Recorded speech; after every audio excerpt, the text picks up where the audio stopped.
Bismillahirrahmanirrahim. Tentunya kita paham bahwasanya dalam kehidupan ini kita akan dipisahkan dengan dua hal sederhana yang menjadi tujuan pada kehidupan kita. Atau bukan tujuan, apa yang menjadi keinginan kita. Karena sesungguhnya manusia secara sederhana maka manusia itu dibagi menjadi dua keinginannya. Ada yang ingin mendapatkan kepuasan, ada pula yang ingin mendapatkan kebahagiaan. Setiap pilihan dari kita, ketika kita memilih di antara dua keinginan yang ada, antara kesenangan dan kebahagiaan, tentunya itu akan melahirkan langkah dan melahirkan planning yang berbeda dalam setiap kehidupan manusia. Orang yang hanya ingin supaya dia itu merasakan kesenangan dan kepuasan itu bisa didapatkan dengan apa saja. Tidak perlu berhati-hati, tidak perlu memilih yang halal ataupun yang haram, tidak perlu memperhatikan petunjuk, karena sesungguhnya kepuasan itu bisa didapatkan dengan begitu mudah. Orang tidak perlu sekolah, dia bisa mendapatkan kepuasan. Orang tidak perlu ngaji, dia bisa mendapatkan kepuasan. Karena sesungguhnya kepuasan itu sesuatu fata morgana yang dibuat oleh setan, menarik sebanyak-banyak manusia supaya manusia itu di dalam kehidupannya itu selalu merasa puas dengan apa yang mereka inginkan. Zina menawarkan kepuasan karena dia menempuh cara yang paling instan, tidak perlu repot dengan pernikahan dan tanggung jawabnya. Akhirnya menawarkan kepuasan. Khamr, minuman alkohol itu juga menawarkan kepuasan, karena dengan dia minum khamr, maka dia kemudian akan merasakan puas ketika dia sudah mulai candu dengan khamrnya. Riba pun menawarkan kepuasan karena kita bisa mendapatkan barang-barang secara instan tanpa kita menikmati proses untuk bersabar. Padahal kita tahu apapun barang yang sudah ditetapkan oleh Allah itu akan datang kepada kita. Walaupun kita tidak menyentuh dengan perkara riba, selama kita bersabar dengan waktu yang ditentukan oleh Allah. Itulah yang dimaksudkan dengan kepuasan. Orang-orang yang kufur kepada Allah, mereka selalu menawarkan kepuasan yang ditawarkan kepada manusia, supaya manusia bergerak menuju kepada kepuasan. Tapi tentunya kita paham, orang yang puas belum tentu bahagia, karena puas itu hanyalah pada kulitnya. Orang yang puas itu hanya pada wajahnya. Mungkin dia tertawa, mungkin dia tergelak-gelak di dalam ketawanya, mungkin dia tampaknya sumringah setelah dia mendapatkan kepuasan di dalam hidupnya. Tetapi hati itu tidak memerlukan kepuasan, karena hati bukan disetting oleh Allah dan bukan diciptakan oleh Allah untuk bersinggungan dengan kepuasan. Hati itu partnya itu membutuhkan kebahagiaan. Dan disinilah kita paham bahwasanya orang yang puas itu belum tentu dia mendapatkan kebahagiaan. Makanya kesenangan yang menjadi jalan untuk meraih kepuasan itu, kesenangan itu tidak bisa mendekatkan kebahagiaan. Tentunya kalaulah orang yang puas, orang yang bersenang-senang, mereka bahagia, tidak ada kisahnya seorang artis mereka bunuh diri.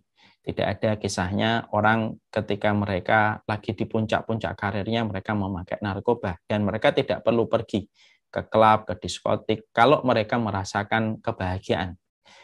Karena mereka hanya merasakan kepuasan dari kesenangan yang mereka umbar, itulah yang menjadikan mereka lupa bahwasanya hati itu diciptakan oleh Allah. Bukan klop dengan sebuah kepuasan, hati itu mencari pasangannya. Dan pasangan hati itu adalah kebahagiaan. Makanya inilah yang kemudian kita pahami part tentang kesenangan dan kepuasan. Kalau kemudian harapan kita dan keinginan kita dalam kehidupan bukan kepuasan dan kesenangan, tetapi kebahagiaan, tentunya kebahagiaan itu berbeda dengan kepuasan dan kesenangan. Kebahagiaan itu sesuatu yang sifatnya mahal, sesuatu yang sifatnya dilalui dengan proses dan harus membaca setiap petunjuk rule yang benar. Karena sesungguhnya sebagaimana mobil, kalau mobilnya ingin terawat dan mobilnya tetap bagus, walaupun sudah 3 tahun, 4 tahun, ya kita harus membaca rule-nya, petunjuknya yang diberikan oleh pabriknya supaya kita mampu memaksimalkan mobil yang kita miliki. Orang yang ingin mencari kebahagiaan itu mereka terikat dengan syariat, mereka terikat dengan petunjuk. Karena kebahagiaan itu sesuatu yang sifatnya mahal. Dan kebahagiaan itu tidak bisa didapatkan kecuali dengan usaha yang keras, pengorbanan yang besar. dari setiap keinginan kita untuk mendapatkan kebahagiaan. Dan kebahagiaan itu harus terikat kepada sesuatu yang halal dan sesuatu yang diridhoi oleh Allah. Karena bahagia itu letaknya di hati. Dan yang menggenggam hati itu adalah Allah. Dan yang memiliki kebahagiaan itu adalah Allah dengan cara Allah menurunkan kebahagiaan kepada hamba yang Allah kehendaki. Makanya tidak mungkin orang kalau mereka tidak mengikuti Allah lalu mereka bahagia. Mungkin mereka puas, mereka senang, tapi belum tentu dia bahagia. Tetapi di dalam hatinya itu pasti berontak dan hatinya meronta-ronta setiap waktunya. Karena hati itu pasangannya bukan pada kepuasan, tapi hati itu pasangannya kepada kebahagiaan. Karena kita ingin menjadi orang yang bahagia pada kehidupan kita di dunia yang singkat dan kehidupan kita yang selama-lamanya kelak dalam kehidupan di akhirat. Nah, inilah yang menjadikan kita harus betul-betul memahami. Karena bahagia itu letaknya di hati. Dan itu tergambar pada surat yang pertama, pada ayat yang pertama, surat Al-Insyirah. Alam nashrah laka sadrak, bukankah kami yang melapangkan dadamu? Berarti kebahagiaan itu ada di dalam hati kita. Bahagia itu letaknya pada dada kita. Berarti inilah yang menjadikan kita harus memperhatikan apa yang harus kita kondisikan pada hati kita sesuai dengan petunjuk yang Allah berikan, sesuai dengan arahan yang Allah berikan dalam kehidupan kita. Karena kita beribadah kepada Allah itu tidak hanya semata-mata kita sholat, tidak hanya semata-mata kita puasa, tapi salah satu di antara agungnya ibadah kita kepada Allah, bagaimana mengkondisikan hati kita betul-betul berada pada kondisi hati yang diridhoi oleh Allah Subhanahu wa Ta'ala. Nah, inilah yang menjadikan kita mempelajari kitab Tazkiyatun Nafas, kitab yang merupakan kumpulan referensi yang mengulik masalah kondisi hati dan kejiwaan kita. Karena inilah masalah yang penting. Karena banyak orang yang kemudian mereka itu tidak memperhatikan masalah hati. Makanya kalau boleh kita bagi manusia itu dalam pusaran hati itu ada beberapa kelompok. Ada manusia yang tidak peduli dengan hatinya. Mereka bermaksiat, mereka mengejar kesenangan, mereka mengejar kepuasan. Dan mereka itu sebenarnya tidak memperhatikan kata hatinya, karena hati itu klopnya pasangannya adalah ketaatan kepada Allah.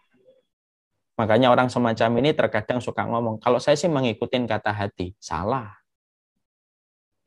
Kamu bukan mengikuti kata hati, tapi kamu mengikuti kata hawa nafsu.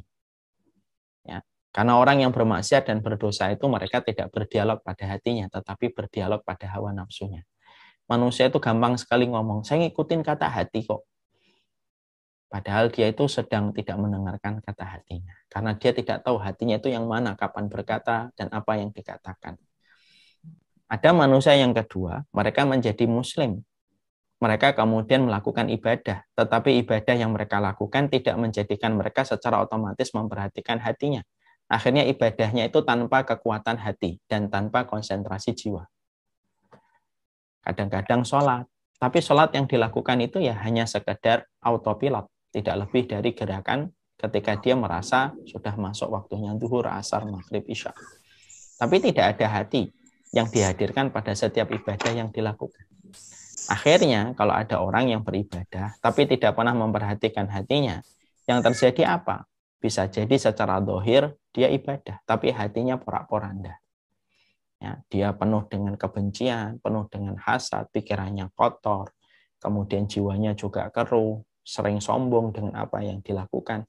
Itu merupakan cermin dari kehidupan orang yang beribadah, tetapi mereka tidak pernah memperhatikan dan menjadikan hati itu menjadi spotlight yang harus dia perhatikan setiap waktunya. Makanya kadang kan kita sering ya mendapati pertanyaan, Ustadz saya punya teman rajin sholat, tapi kok begini ya? Saya punya teman rajin puasa, tapi kok begini ya? Kenapa itu bisa terjadi? Para ulama memberikan sebuah uraian, penjabaran.